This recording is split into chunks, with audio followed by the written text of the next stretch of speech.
Hello, this is Reverend Don Lewis coming to you from the beautiful metaverse, and more specifically from beautiful Danville, Illinois, homeland of the Correllian tradition. And this is Midday with Reverend Don. And as you no doubt know, if you follow Midday with Reverend Don, if you want to interact with me during this broadcast, you can type your questions or comments on whatever platform you happen to be watching on, and they will appear in my chat room. And in fact, there are already people in the chat room before I even started the broadcast. Hello, Janet. It's good to see you. Janet says, oh boy, it's midday. And Janet, we really must get together sometime soon. We just live a couple of streets apart. I look forward to seeing you soon. Hello, Bradley in the chat room. Hello, Raven in the chat room. It's good to see you all. Welcome, everyone, to Midday with Reverend Don. And as I discussed a couple of days ago, I'm going to try to have subjects to discuss as we go forward. Our subject today has to do with Correllian culture, and the question is from Anna. But of course, we'll continue to talk about whatever you want if you have questions or comments. Hello, Mary in the chat room. And in fact, on this subject, hello, Michael in the chat room. And hello to Janet Winston in the chat room. And Janet Gann says, we shall. My work schedule should settle down in a couple of weeks. That will be wonderful. Hello to Michael in the chat room. We do have multiple Janets and multiple Michaels. Hello to all of you. It's good to see you. And those of you who actually are Correllian, which I know that many of you are, if you have anything you'd like to say on the subject of Correllian culture, please feel free to add it in the chat room and I will add it to the conversation.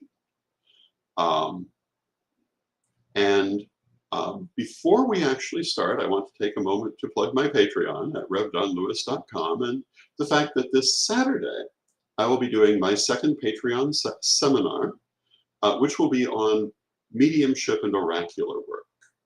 And this is open to everyone who is a Patreon at that particular seminar tier, or buy ticket for $25 at Correllianpublishing.com. And as you know, a lot of my life has been spent doing mediumship and oracular work.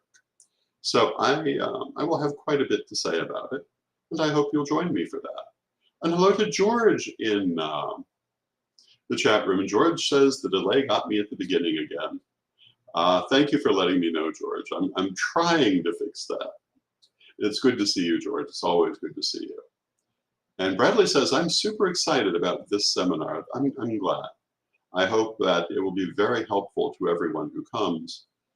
And you know, I have experience in oracular work and mediumship, both from a Correllian background, but also from a spiritualist background and an Nicene background. So I can talk, and to a small extent from a ceremonial background, because I've discussed my father having been ceremonial. So I can tell you not only how I do this, but also how a number of different backgrounds approach it differently, which you may, as I, find useful. I don't approach the, hello to Renee in the chat room, good to see you.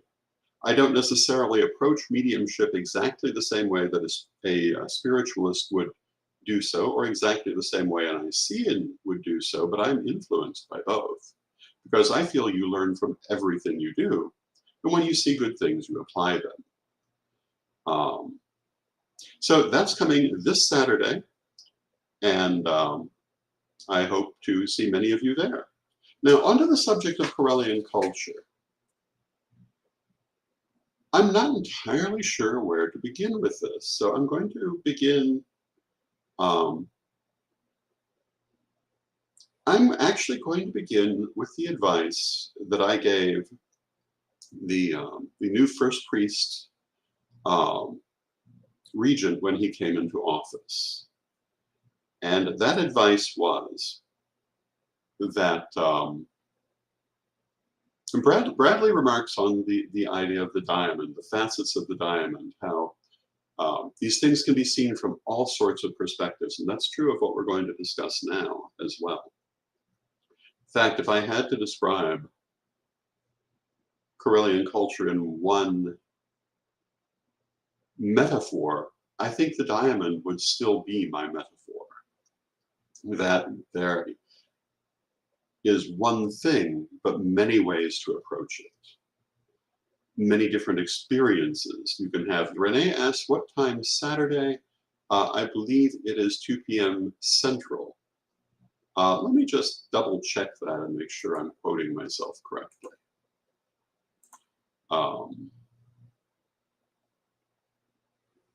You know, it may be 1 p.m. Central now that but I'm just going to check the calendar and make certain that I am saying the right thing.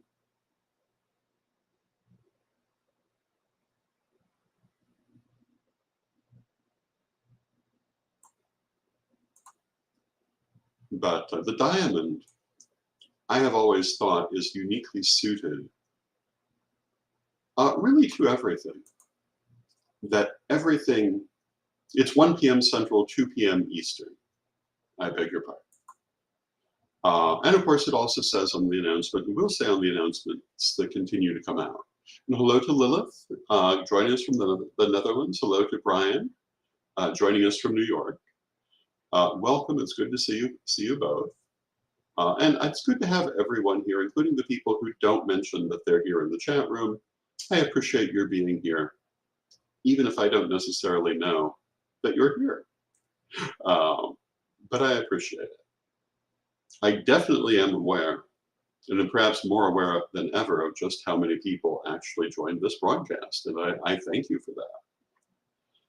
But speaking of Correllian culture, that diamond is still very important to Correllian thought.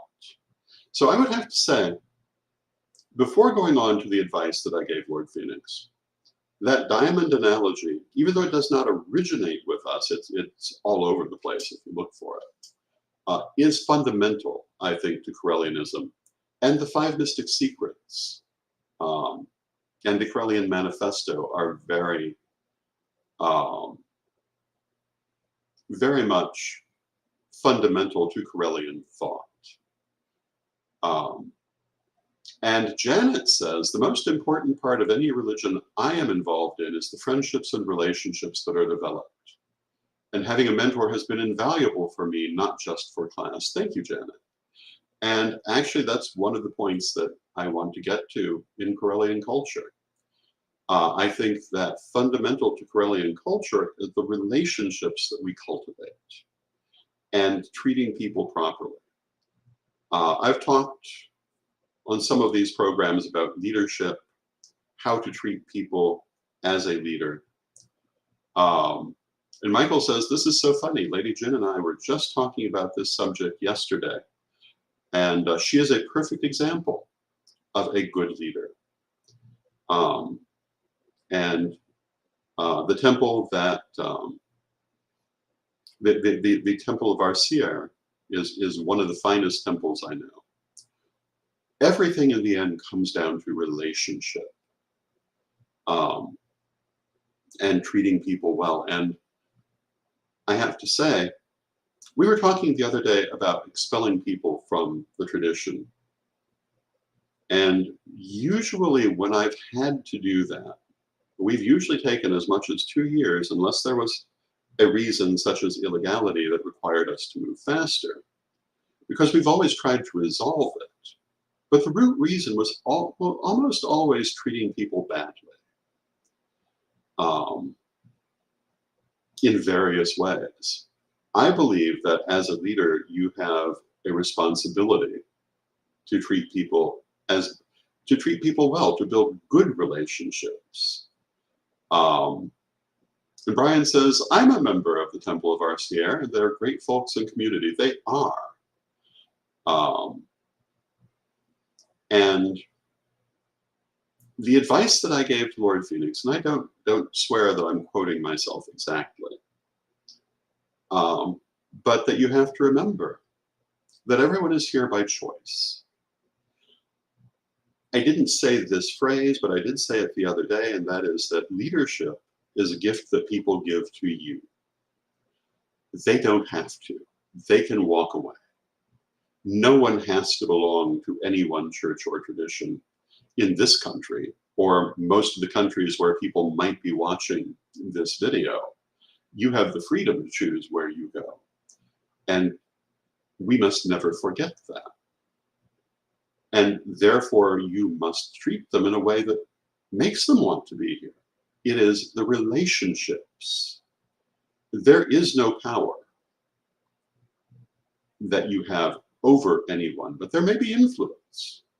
And hopefully, there is inspiration, things that make them want to look to you for guidance, because that's what we're here for. We're not here to impose our will on people. We're here to help them with their spiritual growth. And I said, and this I think was a direct quote, you cannot rule the members of this tradition, but you can lead them as long as they wish for you to do that. And if they change their mind, you will find out. Diplomacy, working with people, building good relationships are what it's all about. And at the heart of Correllian culture, I would say, are their relationships. The ones that everyone in this tradition has with everyone else in this tradition, with the leadership of the tradition. And in the end, that decides everything. And Mary says, very kindly, you have such a beautiful way of putting things. Thank you, Mary. And she goes on to say, one of the main reasons I am with this tradition is you. And I thank you for that. And Laurie Denman is always very precise in doing an initiation to emphasize to people that their loyalty must be to the tradition, not to their teacher or to any individual person. And I agree with that. Our loyalty is to the tradition, not necessarily to any one temple or any one incorporated church, because there are a number of them, but to the tradition and to the teachings of the family and the ancestors. If anything, I would say that ultimately our allegiance is to the ancestors and the tradition they created. Hello to Mary Hawk in the chat room. It's good to see you, Mary. I talk to the ancestors every day. This is an important part of Correllian culture too. Many people speak to a particular Correllian ancestor as their spirit guide or one of their spirit guides, in much the same way you might have a patron saint in a different church. And some of them have had some really interesting experiences with the ancestors, but all of our ancestors are important in this tradition. Not only the Correllian family ancestors, though they built the tradition and its teachings, but all of humanity ultimately, because one of our central beliefs is that we are midwives to the new age, that we're trying to build a better world, not a throne for an individual, not an ineluctable powerhouse, but a better world for all of us. And I feel that we must always remember that. And, you know, we have many routes that we do that through. Sometimes we'll disagree on how that must be done. That's only normal. In the end, we are the great family. That is the phrase that we use. And as a family, we may sometimes, not all, be on quite the same page, but we're still family. And we should still try to behave that way. Now, sometimes, because I was talking earlier that sometimes we have had to expel people. Sometimes situations become irresolvable. But whenever possible, that should be avoided. Sometimes it's not allowed to be possible. But my policy always was to try every diplomatic solution, every solution of counseling before we got to that point.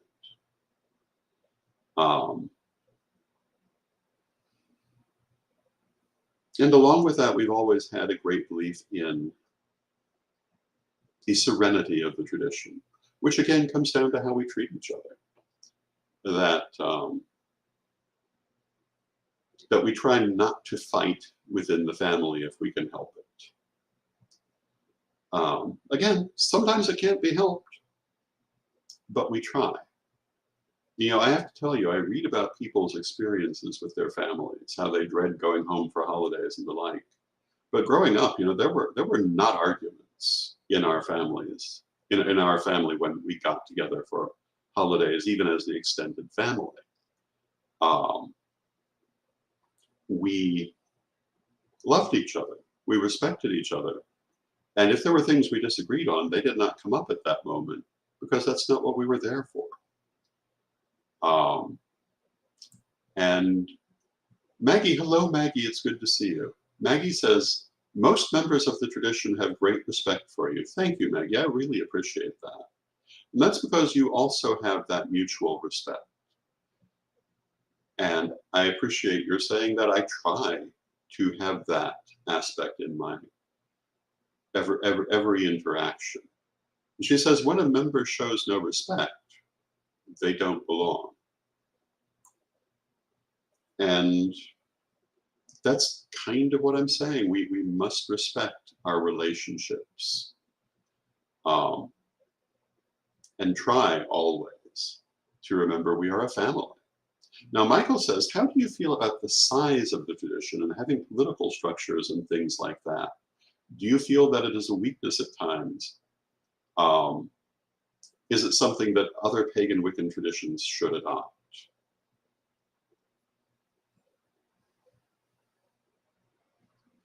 I feel, and in this I've had a different point of view than most pagan leaders, that numbers are important.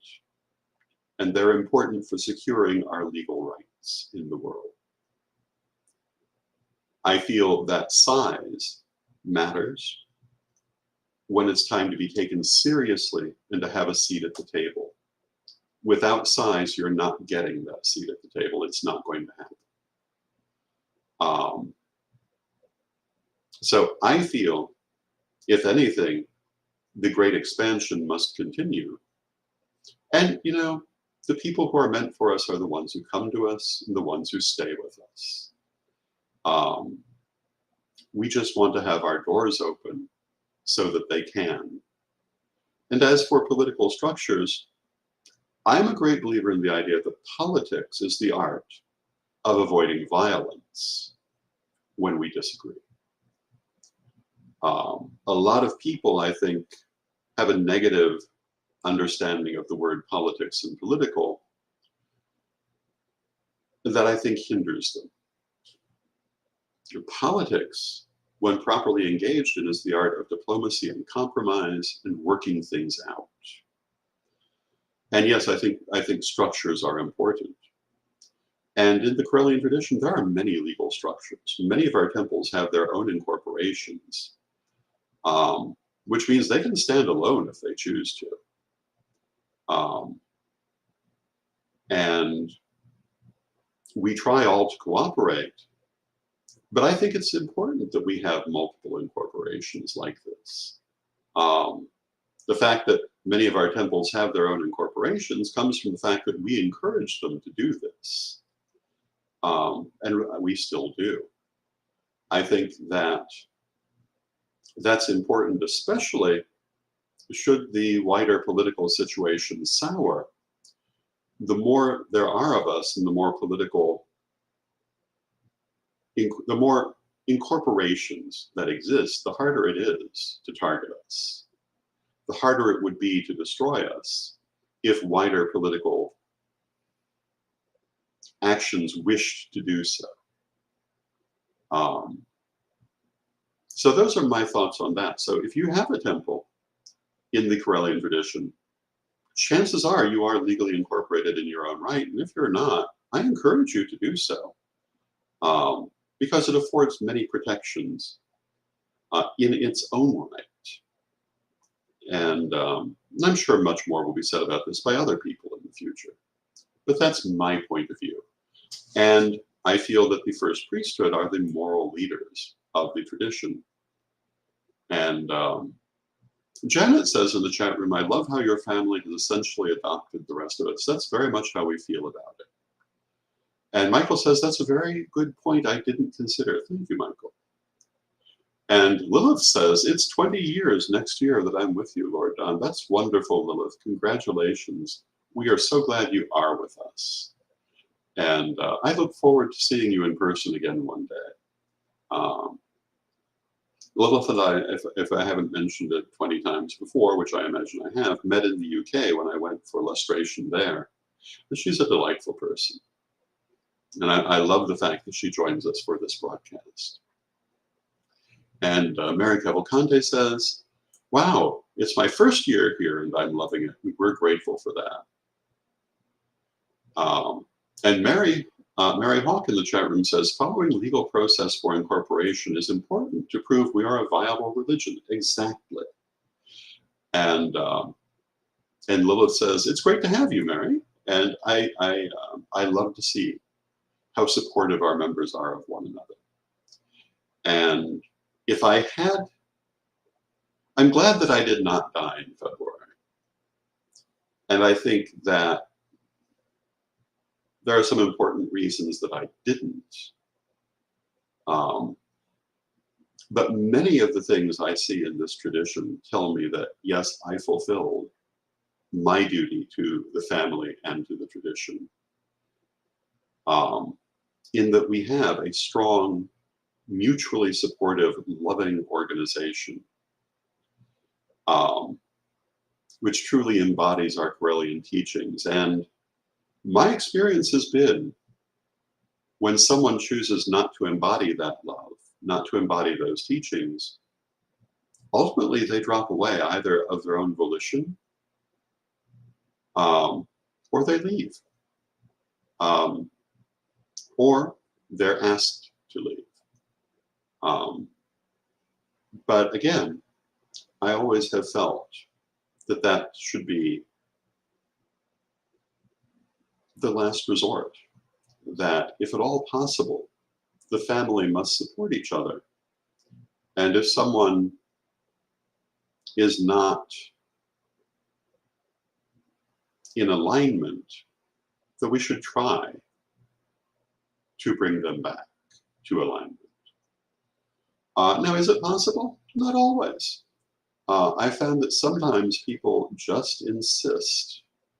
In fact, I've often described it as blowing up.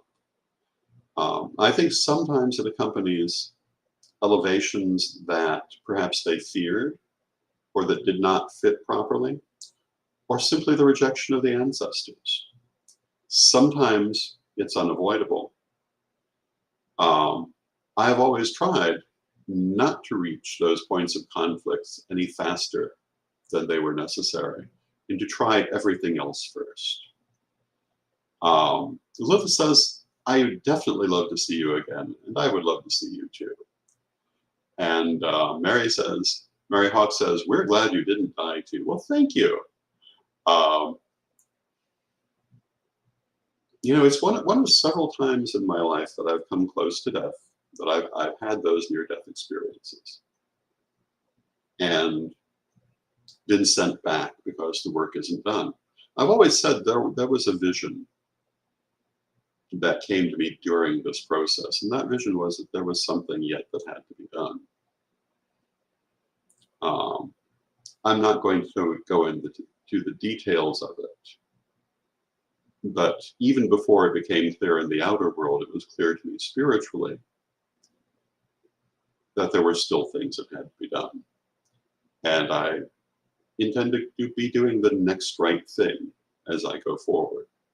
You know, it's the nature of the world that not everyone is going to agree on what that next right thing is. But my policy has always been that I must do as I see the right thing and as the ancestors tell me the right thing is. I do always seek their guidance and their aid, and I do not act without it as a general rule. Maybe in minor things, but in important things, I always consult them, and I do not feel they have ever misled me. Sometimes I don't know why a certain thing may be advised by the ancestors. Um, Sometimes it's things I might never know. But at this point, after so long working with them, they're being right so often, I will trust them that they knew what they were saying, even if I never see the reason. So with that, I'd like to ask if anyone has a topic for tomorrow, because the two topics that were named the other day, we've discussed. Though I certainly can come up with one myself. But if you have any, please feel free to throw it into the chat room. And you know, I think I'd conclude today's conversation by saying that the root of Correllian culture is the love that we have for one another. The fact that we are a great family, that we are a family. And yes, like all families, arguments may occur.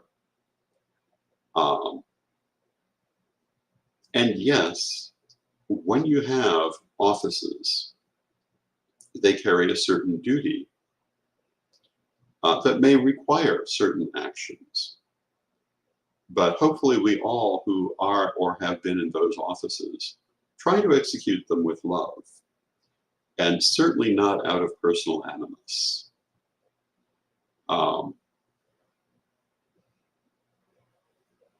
Michael suggests that I might do a preview teaser for the Saturday workshop. I will take that. I'm going to write that down right now.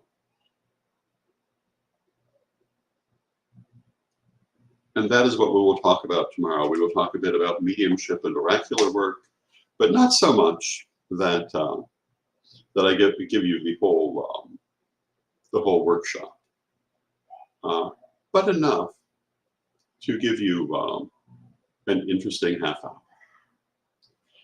And you know, we were talking earlier about the fact that I have studied this from multiple perspectives, as I've studied most things from multiple perspectives. And going back to where we began today, the idea of the diamond, I think you never really see anything until you see it from multiple angles. So I've studied every religion I could, including some that I don't follow and would not necessarily follow. But that doesn't mean I never studied them. I've studied history as deeply as I can. I have studied different ways of approaching the psychic arts from as many approaches as I could find. Even if I did not always agree with them, chances are I know the approach they take. And it did not gel with my experiences, or it did. And on many occasions, I have allowed myself to be instructed by things I saw in other paths, if I saw that they were good. And I recommend that path to everyone. There is so much good in the world and so much to learn from. You should never feel that you know everything and cannot learn more. There will never be a day that that is true. And I say it in the Third Degree book, and I've said it many, many times. So I fade into the grandfather portion of my life. I tell the stories over and over again. But when I had my third degree, Lady Crystal's message to me was to remember, this is not a completion. This is a beginning. Learn everything you can as you go forward, and do not think that you have ended your education. You have learned what was needful for this level, but there's always more. And that really is my advice to everyone. So thank you for being here. I love you all. I love spending this time with you. I especially love being able to talk with you through the chat room as we've done today. And I look forward to seeing you tomorrow. And let us close, as we always do, with a prayer. Divine Mother Goddess, Divine Father God, beloved ancestors, we thank you for all that you do for us in our lives. And we thank you for the wonderful things you have placed in our lives, the wonderful people you place in our lives, the wonderful events you place in our lives. And we know that no matter what is happening, there is always great good around us, great good before us. And we ask you to help us always to see that. Beloved Mother Goddess, beloved Father God, we thank you with great love and respect. And though we know you are always with us, for we dwell in one another's hearts, we thank you for your presence, and may you be blessed now and always. And I thank you for your presence. I wish you much love, and may you be blessed now and always.